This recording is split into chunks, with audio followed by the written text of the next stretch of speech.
What's up, YouTube? This is Too Raw for TV. Alright, so Victor Wembanyama has been in the news recently for, unfortunately, some bad things that really had nothing to do with him.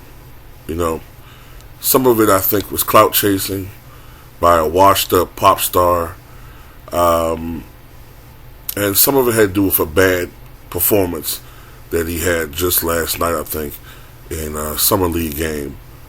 But all in all, he's expected to be the next great center, the next great big man in San Antonio Spurs history. I guess the greatest big man would be Tim Duncan, followed by David Robinson, and then I guess you would have to put Artis Gilmore in the third spot. Can Victor be in that discussion? We'll have to wait and see. But Jerry West said something that I think a lot of people feel is premature. But give me your impressions, and I'll tell you what I think about this. But this is what Jerry West said after watching Victor Wembanyama. He said, "You rarely see someone that combines his brain and his ability. Just watching him play, it's an easy game for him to play. Very easy. Never look like he's really working. And if you watch really great players, they don't look like they're working hard. They're always in the right place at the right time. But I think when he comes into the league, if you watch him defensively, he ruins games. He reminds me a little bit of a bigger Bill Russell with a big reach coming from everywhere, blindside. So any offensive player is going to have to be really cautious about where he is because he's going to mess up some offenses, that's for sure." Now, he got blasted, Victor Wembanyama, in the Las Vegas Summer League debut. He only shot 2 of 13 from the floor and only 9 points, but he did block 5 shots. So when you think about it, what was the knock on Bill Russell? He was not a great offensive player. He only averaged 14 points a game. He only shot 44% from the floor.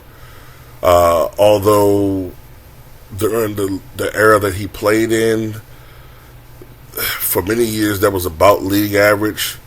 Later on it was a little bit below league average. So today that 44% might be more around 45%. So it's still not that great, especially for a big man. But I suspect Bill Russell would shoot a higher percentage today because there's less resistance defensively, and there's a lot more spacing. The lanes are more open, and I could see him getting a lot more transition dunks and layups and lobs and things of that nature. But anyway, this is about Victor Wembanyama versus Bill Russell. He's obviously bigger. He's about 7'4". I don't know what he weighs, but he's 215. A lot of people say he needs to put on weight. Bill Russell was 6'9" and 210, 215 when he came out of college. Eventually he bulked up to maybe 6'9" and 230, maybe as high as 240.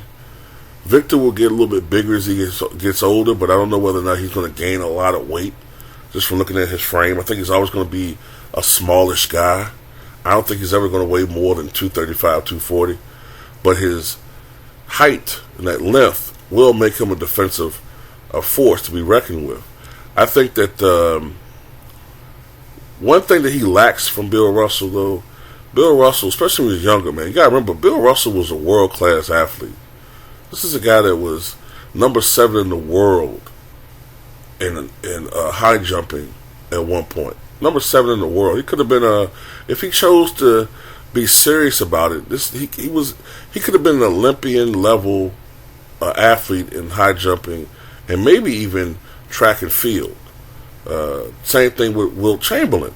So athletically, they're different. Bill Russell was fluid and agile, quick, athletic, tremendous speed as far as his lateral quickness, especially, like I said, the first 6-7 years of his career. Bill Russell. Victor Wembanyama, compared to Bill Russell, is a lot more stiff.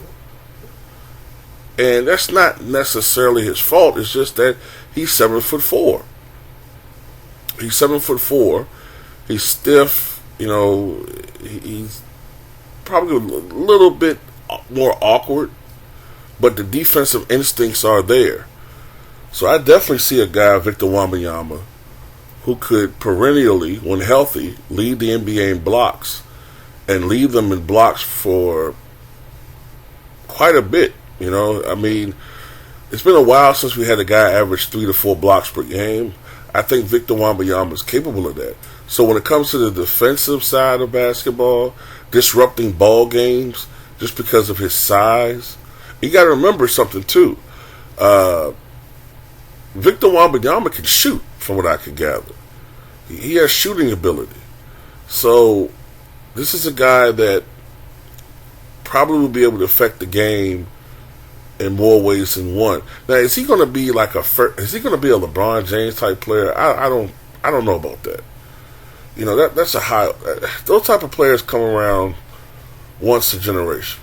Yeah, I get on LeBron James, but at the end of the day, man, the dude is a phenomenal basketball player, and there's only a handful of players who are either on his level or surpass him. But. And then another problem that I see with Victor, too, is if you look from a historical standpoint, players over 7'2" historically end up having, because they're so tall and there's so much weight and pressure on their feet and lower legs, over time, those players almost always have feet and leg problems. If you look at almost every player over 7'2", if not every player over 7'2", they eventually have feet and leg problems, ankle problems. It happens all the time. Think about any player that's over 7'2", and you'll see what I'm talking about. Even Arvydas Sabonis, who was 7'3", even he began to break down as he got older. He was one of the rare ones that was able to put up a Hall of Fame basketball career. But for the most part, they get hurt and they have feet problems. Yao Ming. Feet problems. Rick Smith's feet problem. George Mirasan, feet and leg problems. Today he walks with a cane. Manute Bol had the same problem eventually.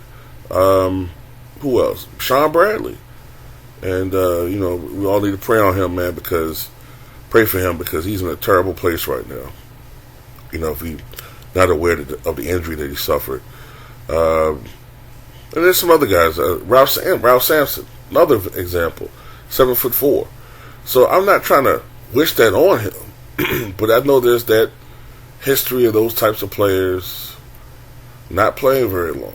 Then there's always these other guys who are over 7'2" that have played in the NBA and they played for 2 or 3, maybe 4 years, and their bodies broke down. And like I said, the cutoff seems to be 7'2" because Kareem, Dikembe Mutombo, Artis Gilmore, all those guys was around 7'2". It's like once you get past that height range, there's an awkwardness that creeps in. It's interesting that no player over 7'2" has ever led the NBA in rebounding. The tallest were Mutombo and Kareem. And generally speaking, I think most of the players that have led the league in rebounding, if I'm not mistaken, have been under 7 feet tall. I think they're generally between 6'9" and 7 feet. But anyway, is Jerry West off base? Yeah, I wouldn't be making any Bill Russell comparisons now. I mean, I respect Jerry West a lot, and I know I don't question his evaluation of talent. I don't perceive to be that dense to question Jerry West evaluating players. This is a man that has played.